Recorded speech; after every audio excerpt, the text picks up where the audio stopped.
Hey y'all, welcome back to Courtside with Camden. Today we have a Penn State legend and current member of the Baltimore Ravens with us. You guessed it, it is Trace McSorley. What's up, Trace? What's up, man? Appreciate you having me on. Yeah, thanks for jumping on. So you are literally a couple hours away from starting this year's training camp. What's on the forefront of your mind going into this week? Just getting back on the field, just one of the biggest things. Just excited to finally get back in the building and kind of get this year started. It's like a lot of excitement usually around this time of year, just getting ready to, get the season going. Obviously, just excited for what we're going to be able to do this year. I think we've got a really good team and put a lot of real good work in through OTAs in the summer. So now just excited to put it all out there and let it actually come to fruition and let it all, bleed into the season and see where the season goes. So it's your third year with the Ravens, third year in the pros. What are your expectations? This year, like mainly just expectation-wise, is I feel like I have a lot better grasp of the offense. Obviously, the experience I think helps going into this year, and then really just as I'm going through this year, just trying to do whatever I can to help our team get to reach the goals that we want to be at. Obviously, Lamar is the starter. He's kind of been the guy for the team since the time he got there. But whatever I can do in a backup role to one, be ready for whenever I may be needed or however that goes. But then just if there's something that I can do for the team or trying to help guys out, push the team in the right direction. I think that's really just kind of the expectations going in for me is continue to improve every day, stay ready for an opportunity if and when it comes, and then just anything else I can do outside of that. Coaches ask me whatever it is, just being able to be ready to try and get on the field and help our team reach the goals they want to reach. Yeah, I love that. So you hold a ridiculous amount of records at Penn State, if we're being frank, some of them being, correct me if I'm wrong, most wins, completions, passing yards, passing touchdowns, so on and so forth. Do you feel a certain kind of pressure or expectation coming off of a legacy like that to perform to the same caliber in the pros?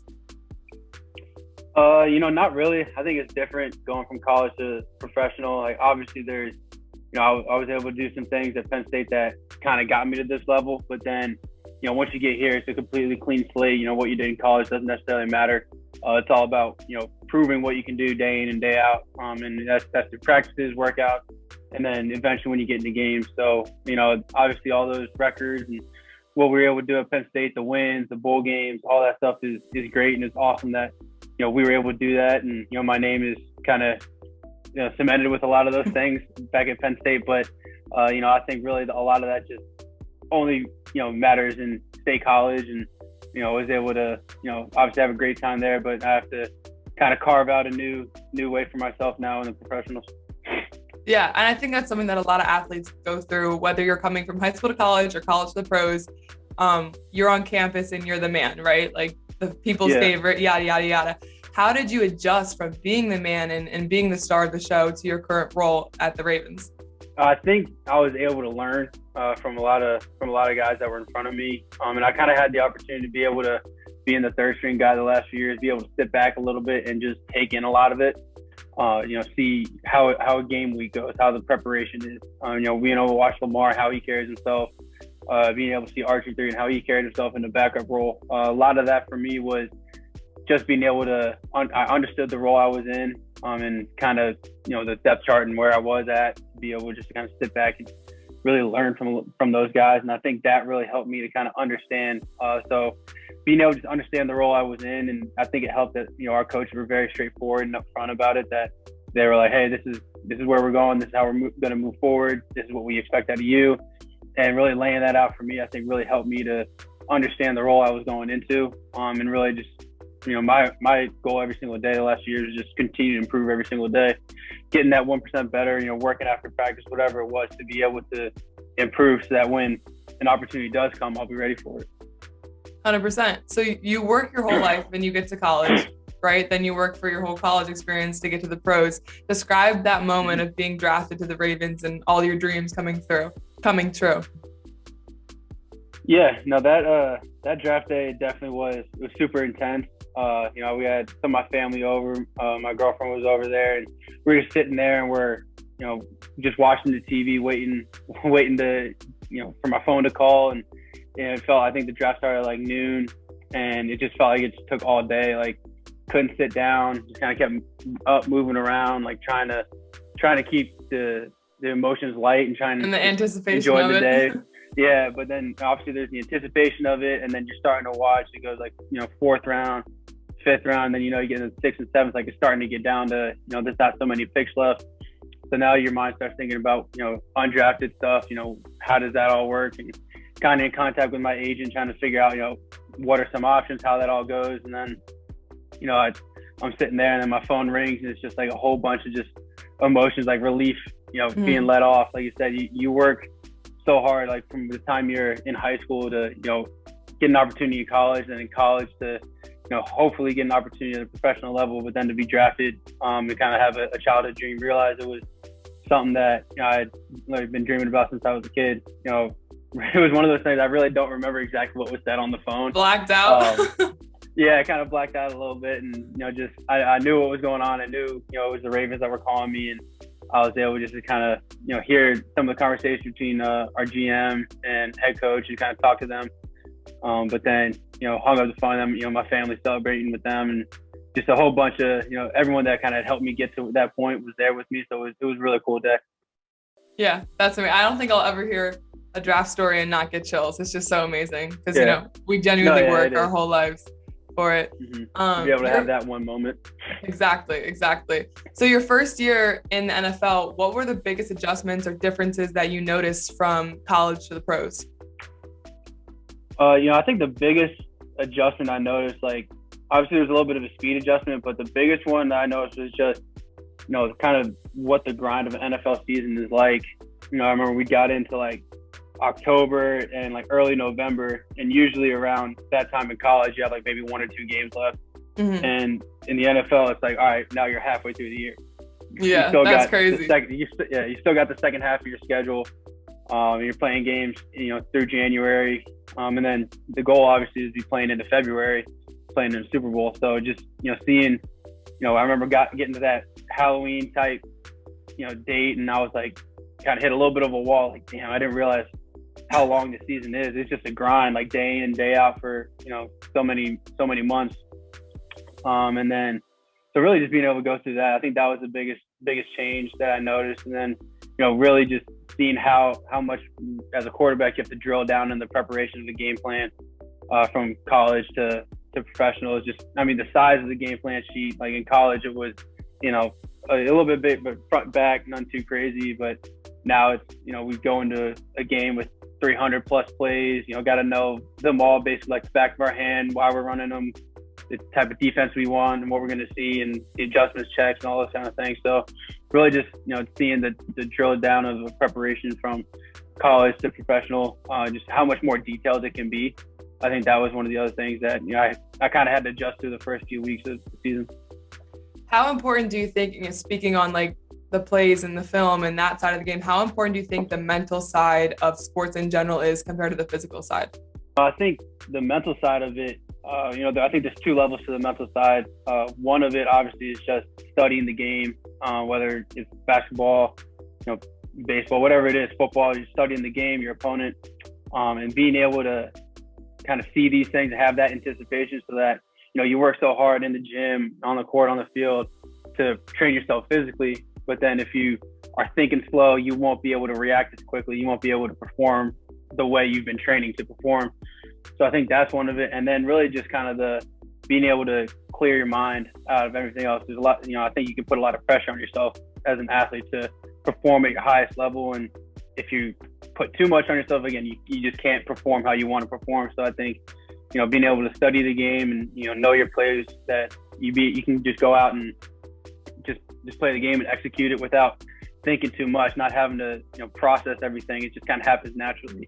And then, taking that pressure off yourself to just go out and play the game. It's the same game, like the field's the same size, and Raven Stadium as it is, at Penn State as it is, my high school stadium. All the lines are the exact same. There's a few differences here and there, and obviously the magnitude changes, but it's the same game. So I think, being able to realize those 2 things just mentally allow you just to go out and play freely and play fast. Yeah, you mentioned the fans. I have to ask about it. Like, so obviously Beaver Stadium is one of the best places to play in college football. I'm a little biased, as I'm sure you are too. No, me too, yeah. So how did that stadium and that environment prepare you for the pressure and the stands that are filled in the NFL? I think it definitely helped to prepare me. It definitely helped that there were my fans and my team's fans at Beaver Stadium, so I wasn't playing against them. Kind of had them on our side. But even going to places like Ohio State or Iowa was crazy. Michigan, another good stadium playing in. I think that definitely did help me to when we're at this level, that playing in front of big stadiums, big crowd is not like it's not a huge shock, I think. And I remember we got left Beaver State, left my last year at Penn State, and we got in the NFL. And we had our fans in Baltimore are awesome. And we got into our first playoff game, and like just the anticipation of that game, we had finished up like 14-2 that year. We were the number 1 seed going in. A lot of people had us pegged to go to the Super Bowl, and it was a nighttime game, and the crowd's going crazy. And that was the only time that I can remember anything actually being close to what like Beaver Stadium would be. Wow. And it wasn't quite at that level, but like our fans are incredible. So to be able to, be in a place like Baltimore, the fans can still bring that energy, I think is awesome, and definitely something that I'm super excited that I have the opportunity to be here and playing for fans like that again. Yeah. So playing in front of that large of a crowd, I'm sure you're used to it if you can get used to it. But you obviously have this winning mentality. How do you prepare yourself mentally for a game going into it? Do you get nervous? What do you do with those nerves? If so, walk me through that pre-game ritual. Yeah, I think, I'll definitely get like nerves, kind of butterflies going into the game. And, I've kind of always had that from the time I was a kid. And I remember like my dad always told me like, if you don't get nervous, that means it doesn't matter to you. So the fact that you get those butterflies, get those nerves, like that means it means something to you. So, you want to go out and perform. So just having that, I think kind of chills me out. And then, walking into a game, I kind of, I'll have like my grandfather's dog tags when he was in the military. So I'll have those and just kind of carry them with me and like think about them. And then I'll have, a few little other things. I got like a bag of Skittles that I think just, eating something like sweet and sugary kind of just calms me down a little bit. And then strangely, I'll have like a little caffeine, like just kind of get the jitters flowing, get the blood flowing. And then I'll get out and try and, get a good sweat in a little bit, just throwing around, just trying to get moving. I think those things kind of help me to get my nerves to calm down if I can kind of get the blood moving, flowing, and kind of be able to get through there. And then I'm ready to go for the game. Yeah. Have you had to make any adjustments in terms of your sleep, nutrition, and recovery since getting to the pros, or were you already taking care of that in college? I took care of it in college, but it's definitely been a little bit more heightened since I got in the NFL. It's the biggest thing was that I did this offseason really was just changing up my diet. Really focusing on the timing of when I'm eating certain things, like when I'm eating carbs and stuff like that, like make sure that's before workouts, and trying to portion out those kind of things to be able to get my body into the right, physical shape I want to be in. And then sleep has been something else that I've continued to try and improve on. Like that's something that I always felt like I could have got better at, even in college. Like try to do things that, taking melatonin or just, trying to chill out, hour, 2 hours before I'm like actually trying to go to bed, try to get myself to fall asleep quicker. So those kind of things like definitely help me, especially I can feel the difference when I am be able to get, a good, try and get like 7 hours. I know everyone says 8, but 7 seems to work pretty good for me. But when I get those versus like 5 hours or something like that, I can feel the difference. So I do try and just, keep a mental note of it and try and keep myself on a regular schedule so that I am able to, wake up and feel as good as I want to be. Yeah. I mean, that's one thing that since I've gotten to college in my last 3 years, like the sleep and nutrition alone, like it makes so much of a difference, and you don't really realize it until your body like needs the proper nutrition and the recovery. What do you wish you'd done more or less of in your time at Penn State when you reflect on it? Athletically, academically, socially, wherever you want to go with it. That's a hard one. I think, if I could do one thing a little bit more, and, I don't say this as like, I feel like I didn't do enough of it, but just the fact that I would have loved to like spend more time with some of my teammates and like being able to enjoy, all of us living in the same house, like all my roommates, the fact that we would come back from practice, be 5 to 8 of us hanging out in the living room, just chilling, watching TV, whatever it was. Like, I miss that aspect of it, being around, some of my closest friends. I think that's something that if I could go back and do a little more, even just, kind of realize in the moment and just enjoy where I could.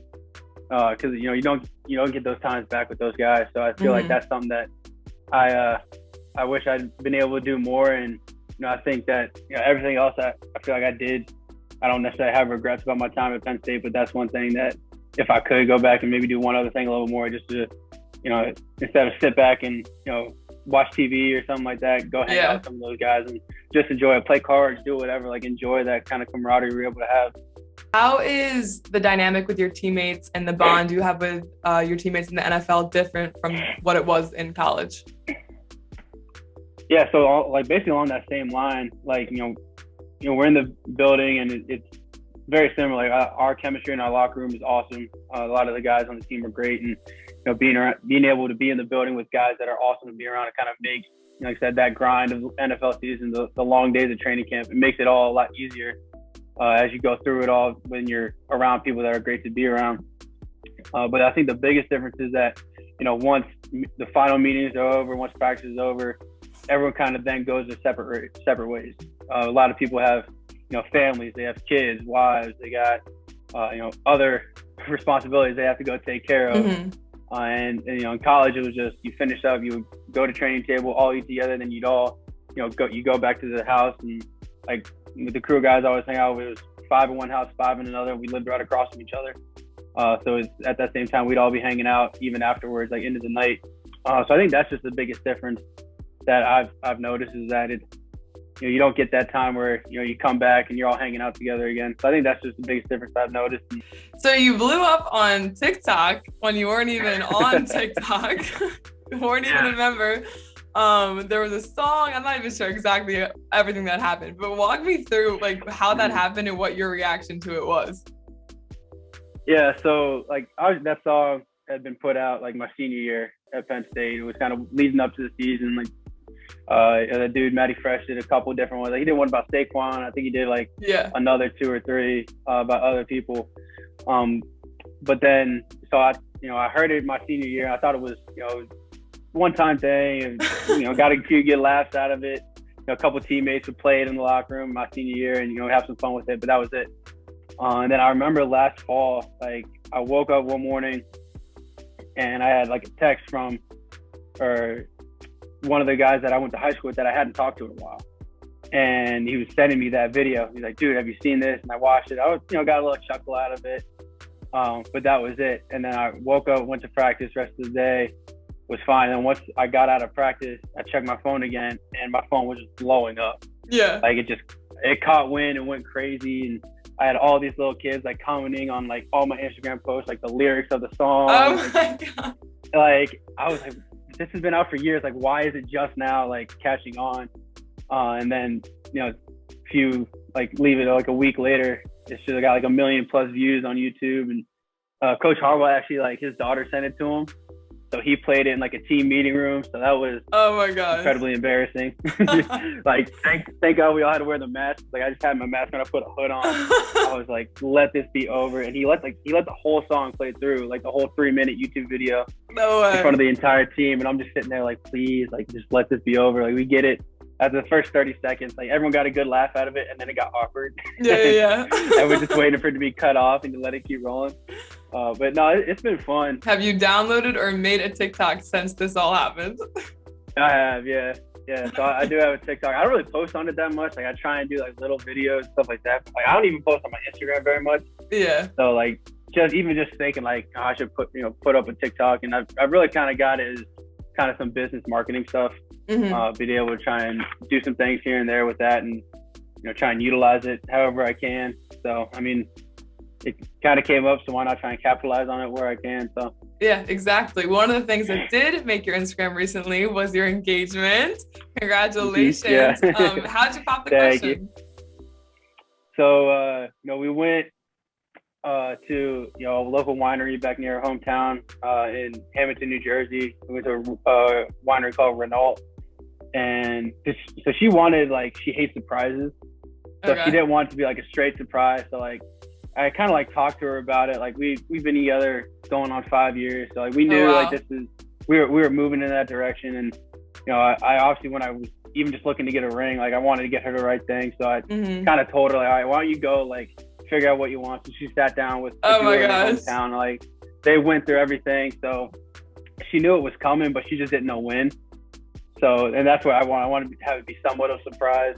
So like me and her mom kind of planned it all out. She didn't want anyone else there. That was the other thing, was like if she was like, if anyone else is there, I'm saying no. Like it needs to be just us. But she still wanted to have like a photographer there, like someone there to take pictures. So I'm trying to figure it all out. Like how is it just us, but there's people like there to take pictures. So the fact that we were able to tell her it was going to be a photo shoot, like she was able to like, she was expected to see a photographer there. So then like we walked around this like little gazebo thing where they had 2 wine barrels set up with like champagne and like roses and like rose petals and stuff all set up there. And well, congrats again. That is so beautiful. Appreciate it. We're gonna play a game of this or that to wrap up. Are you ready? Yep. Yeah. All right. Starting off easy. Penn State or Ohio State? Penn State. Dine in or takeout? Say that again. Dine in or takeout? Takeout. Books or movies? Movies. English or math? Math. Ooh, tough one. Christmas or Thanksgiving? Thanksgiving. Okay. Instagram or Twitter? Last one. Instagram. All right. Well, I'm not a huge fan of math, but I'll let that one slide. I can't say movies over books and then say English over math. And math is always something that always like made sense to me. Yeah, like, fair. English was always just kind of boring. So I always hated writing like long essays and stuff like that. Yeah. Well, thank you so much for joining us, Trace. Good luck with this week and this season. And everyone make sure to tune into the next episode of Courtside with Camden.